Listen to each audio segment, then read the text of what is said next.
Active voice లో మనకి ఈ సబ్జెక్ట్ వర్బ్ ఆబ్జెక్ట్ అనే స్ట్రక్చర్ ఉంటుంది. సబ్జెక్ట్ వర్బ్ అండ్ ఆబ్జెక్ట్ అనే స్ట్రక్చర్ ఉంటుంది. దీన్ని రివర్స్ చేస్తే మనకు ప్యాసివ్ వాయిస్ లో ఆబ్జెక్ట్ వర్బ్ సబ్జెక్ట్. మీకు విషయం అర్థమవుతుందా? ఈ సబ్జెక్ట్ ఆబ్జెక్ట్ ప్లేస్ లోకి వస్తుంది, ఆబ్జెక్ట్ ఏమో సబ్జెక్ట్ ప్లేస్ లోకి వస్తుంది. ఇక్కడ చూసారా మీరు? సబ్జెక్ట్ ప్లేస్ లోకి ఆబ్జెక్ట్ వచ్చింది అండ్ ఆబ్జెక్ట్ ప్లేస్ లోకి సబ్జెక్ట్ వచ్చింది. యాక్టివ్ వాయిస్ లో మనము సబ్జెక్ట్ కు ఎక్కువ ఇంపార్టెన్స్ ఇస్తాము. సబ్జెక్ట్ అంటే ఏంటి? ఇక్కడ doer of an action. Doer of an action అంటే పని చేసేవాడికి, ఏదైతే పని చేస్తున్నామో ఆ పని కంటే కూడా పని చేసేవాడికి ఇంపార్టెన్స్ ఎక్కువ ఇస్తాము.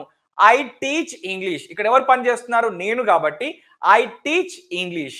మీరు ఇంగ్లీష్ నేర్చుకుంటారు. You learn English. ఇక్కడ ఎవరు నేర్చుకుంటున్నారు? మీరు. కాబట్టి అక్కడ మీరు, యూ, మీకు ఎక్కువ ఇంపార్టెన్స్ ఇస్తున్నాము. అదే విధంగా ఇక్కడ ప్యాసివ్ వాయిస్ లో తీసుకున్నట్టయితే మనము రిసీవర్ ఆఫ్ అన్ యాక్షన్ కి ఇంపార్టెన్స్ ఎక్కువ ఇస్తాం. రిసీవర్ ఆఫ్ అన్ యాక్షన్ అంటే ఆ పని ఎండ్ రిజల్ట్ ఎవరికి వస్తుంది, ఆ పని యొక్క ఎండ్ రిజల్ట్ ఎవరికి ఉంది అనే అంశానికి ఎక్కువగా ఇంపార్టెన్స్